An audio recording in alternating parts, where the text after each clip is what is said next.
Ever wondered how some people seem perpetually unhappy despite having everything? Islam provides profound insights into both happiness and misery, guiding us to make the right choices in life. Ironically, if one wishes to master the art of misery, they only need to consistently ignore these teachings. Let's explore the habits and behaviors guaranteed to ensure a lifetime of misery so you can recognize and avoid them. 1. Ignoring your connection with Allah. In life, maintaining a connection with Allah subhanahu wa ta'ala is essential for spiritual fulfillment, yet many unknowingly distance themselves. Neglecting Salah daily prayers is one of the quickest ways to weaken this bond. Salah is more than a ritual, it's a lifeline to your Creator. Ignoring it not only cuts off your direct communication with Allah but leaves a void, often replaced by worldly distractions and spiritual emptiness. Allah says in the Quran, indeed, prayer prohibits immorality and wrongdoing. Surah Al-Ankabut 29:45. Without it, the moral compass can falter. Similarly, ignoring the Quran and Sunnah deprives one of essential guidance. The Quran is Allah's word, a manual for life, and the Sunnah exemplifies its application. Allowing the Quran to gather dust or sidelining prophetic traditions creates a vacuum, leading to confusion and a lack of direction in life. Finally, abandoning dua supplication removes a source of solace and hope. Dua is a declaration of reliance on Allah. The Prophet Muhammad, peace be upon him, said, "Duas worship Tirmidhi." Ignoring this act denies one the comfort of Allah's mercy, replacing hope with despair. Reconnecting with Allah requires deliberate action, starting with prioritizing Salah, revisiting the Quran and Sunnah, and embracing the power of dua. 2. Focusing only on dunya, worldly life. In a world driven by ambition and materialism, many find themselves consumed by the pursuit of dunya, worldly life, neglecting their spiritual well-being. One common trap is the pursuit of material wealth. While wealth can provide comfort, endlessly chasing it without understanding its purpose results in a hollow existence. Allah warns in the Quran, the mutual rivalry for piling up of worldly things diverts you until you visit the graves. Surah At-Takathur 102:12. This endless cycle of acquiring more often breeds dissatisfaction rather than fulfillment. Similarly, chasing fame and status for the sake of others' approval is a fleeting endeavor. Living to impress others might bring moments of joy, but the emptiness of seeking validation eventually takes its toll. The Prophet Muhammad, peace be upon him, cautioned against such desires, saying, "Wealth is not in having many possessions, but true wealth is the richness of the soul." Sahih al-Bukhari. Most dangerously, neglecting the hereafter akhirah erases the bigger picture of life's purpose. Forgetting that this world is temporary leads to despair when worldly pursuits fail to satisfy. Allah reminds us, and the hereafter is better and more enduring. Surah Al-A'la 87:17. Balance your focus, prioritizing your akhirah to find true peace. 3. Being ungrateful. Gratitude is the key to contentment, yet many fall into the trap of ingratitude, clouding their outlook on life. Failing to acknowledge blessings is the first step down this path. Every breath we take, every meal we enjoy, and every moment we live are blessings from Allah subhanahu wa ta'ala. Ignoring these gifts creates a distorted perspective, making life appear bleak and unjust. Allah reminds us, if you are grateful, I will surely increase you in favor. Surah Ibrahim 14:7. Gratitude not only multiplies blessings but also brings inner peace. Constant complaining compounds ingratitude. Focusing on what's wrong amplifies problems and silences the voice of appreciation. Instead of seeing the silver lining, the mind becomes trapped in negativity.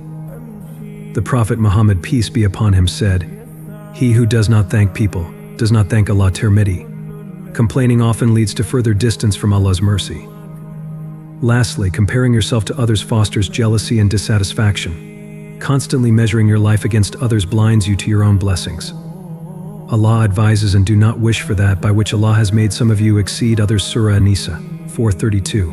Practicing gratitude shifts focus from what's missing to the countless blessings already present, nurturing a life of contentment and closeness to Allah. 4. Surrounding yourself with negative company. The company you keep significantly influences your spiritual and emotional well-being.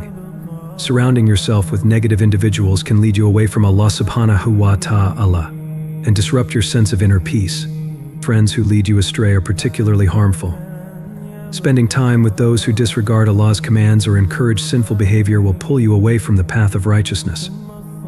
The Prophet Muhammad, peace be upon him, said, "A man is upon the religion of his friend, so let one of you look at whom he befriends." Abu Dawud, Tirmidhi.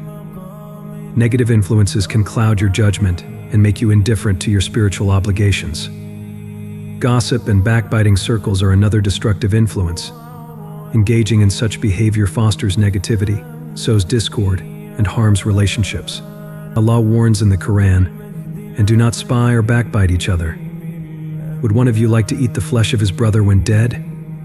You would detest it." Surah Al-Hujurat, 49:12. Backbiting not only adds sin to your account but also poisons your heart with ill feelings. Instead, seek the company of those who remind you of Allah and inspire you to do good. Positive influences can strengthen your faith, nurture your soul, and guide you toward a fulfilling life aligned with Allah's guidance.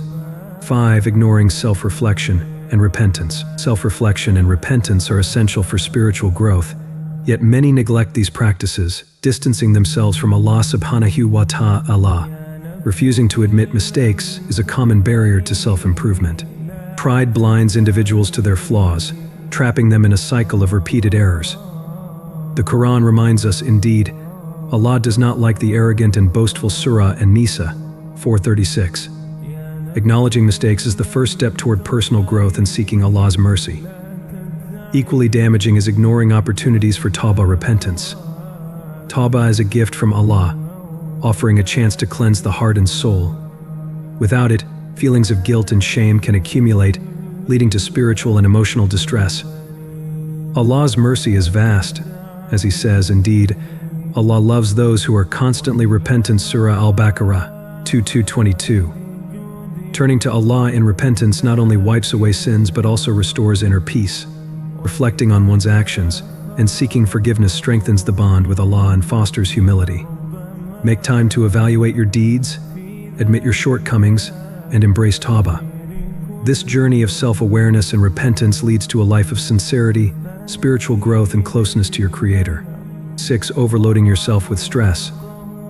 In today's fast-paced world, it's easy to get overwhelmed, yet overloading yourself with stress can take a toll on your mental, physical, and spiritual well-being.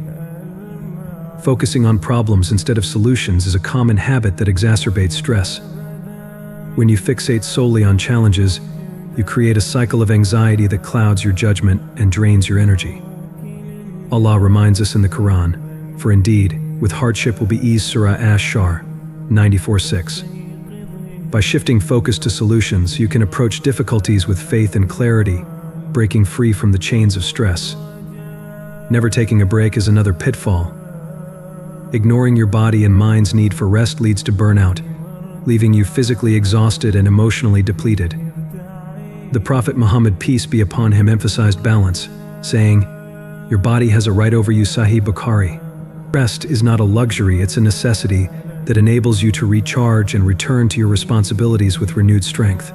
To prevent stress from overwhelming you, adopt a balanced approach, focus on solutions, take regular breaks, and trust in Allah's plan. This balance will not only reduce stress, but also help you live a more productive, peaceful, and spiritually fulfilling life. 7. Neglecting your health. Your health is a trust from Allah subhanahu wa ta'ala, and neglecting it not only impacts your body but also your spiritual and mental well-being. Ignoring physical well-being through overeating, laziness, or neglecting exercise can lead to fatigue and diminished vitality. The Prophet Muhammad, peace be upon him, said, "The strong believer is better and more beloved to Allah than the weak believer, while there is good in both." Sahih Muslim. Taking care of your body through balanced nutrition, regular movement, and adequate sleep ensures you have the energy to fulfill your responsibilities and engage in acts of worship. Equally important is addressing mental health neglect. Ignoring signs of stress, anxiety, or depression can snowball into larger problems, leaving you emotionally drained. Allah says in the Quran, "Verily, in the remembrance of Allah do hearts find rest." Surah Ar-Ra'd, 13:28. While spiritual practices like prayer and dhikr can soothe the soul, seeking professional help when needed is equally essential. Maintaining your health is a form of gratitude to Allah. By honoring your body and mind, you're better equipped to serve your Creator, care for others, and live a fulfilling, balanced life. Prioritize your well-being as an act of worship and responsibility. Conclusion. Islam teaches that true happiness comes from aligning oneself with Allah's guidance. Misery is often self-inflicted, a byproduct of ignoring this guidance. By recognizing these destructive patterns, we can consciously choose a better path, one filled with peace, purpose, and gratitude.